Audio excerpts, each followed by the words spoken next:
If we don't start banging on about why it's so important, if we don't make people realise that once it's lost, it's lost forever, then we'll have done our children a great disservice. Culturally, it's a wonderful place to be, and the grittiness of the rocks, for instance, and the highness and the wildness of the moors. Lots of connections with literature and poetry and art as well.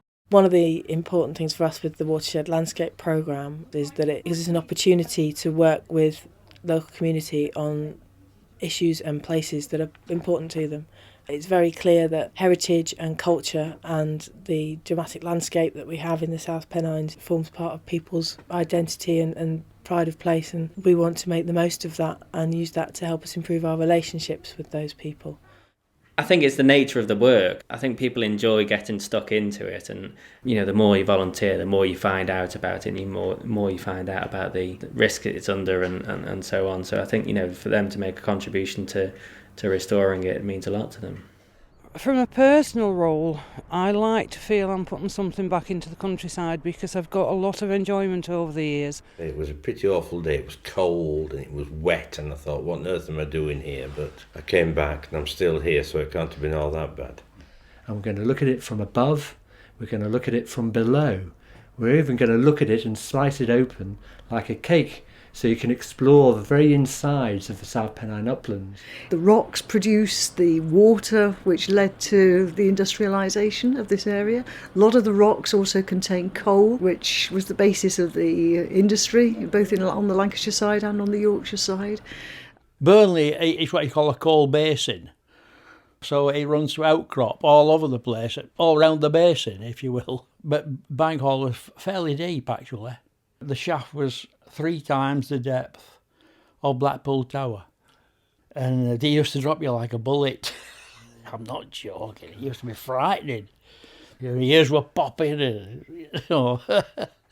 The strapline for the borough nestles in the foot of the Pennines, which is a bit old cliche, but it is true. Yeah. Certainly in the town centre, if you don't live on the eastern side of the borough, which goes up to the Pennines, you can be unaware quite largely of the more sort of rural countryside which lies to the east of the borough. We have to be aware of just how much we are a product of the past, and it's how we relate with our past that will shape what happens in the future. Until you get down on your hands and knees with a hand lens and have a good look, it's amazing what you can find, really. Most of the area is covered in a layer of peat, so it's quite an important resource from the fact that it stores a lot of carbon, about 5,000 tonnes per hectare. And that's why we're doing a lot of heather regeneration up here. It's to preserve things, so prevention is better than cure, and that's what we're all about on the moors. We probably have about just short of a couple of dozen farmers at the moment actively managing land in such a way that will provide the potential for some feeding ground for twite. LBJ, little brown jobbies, what twitchers tend to refer to them as.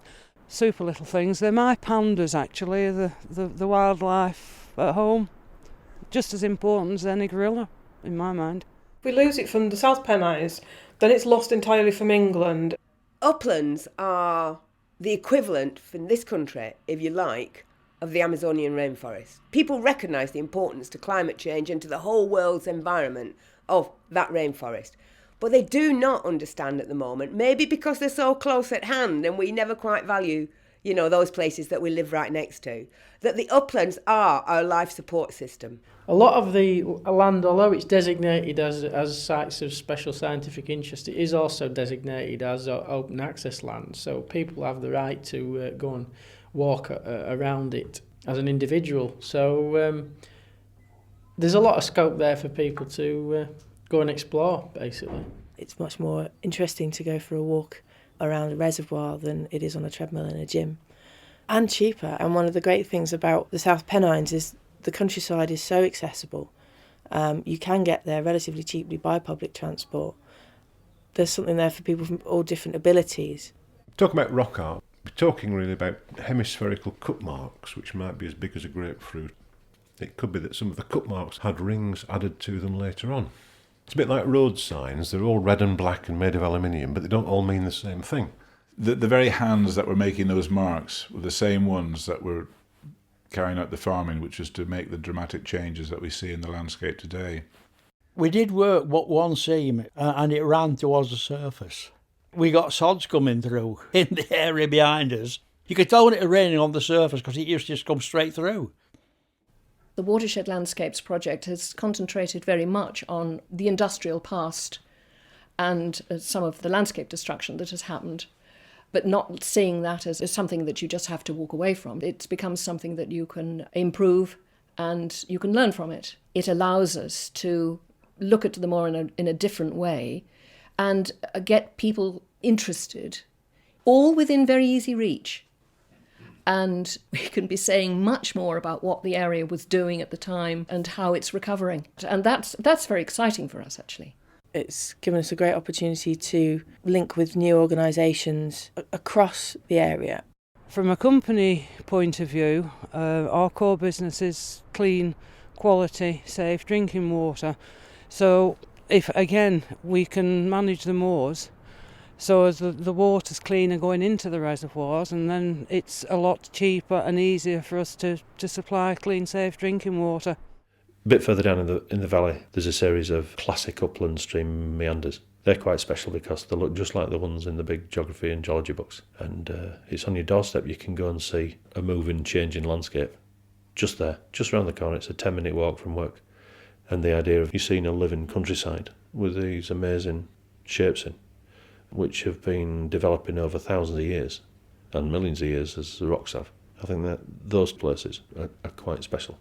These green spaces, these hills, aren't in isolation. They are part of Oldham, they're part of Huddersfield and Kirklees, they're part of Manchester and Leeds city region. They're not just a space in between. I think with the South Pennines, the transition is so much more sort of subtle and the overlaps are greater than in the areas like the Peak Park and the Lake District. Alison, our community warden, came up with the idea of eco-dating, but it was a bit like speed dating, but on the moor doing a practical task. I think one couple did meet up, but I don't think anything came of it, so never mind. What Heritage Lottery funding will bring to the table is really an ability to bring all that work to a new audience and bring the whole story of the South Pennines together to life.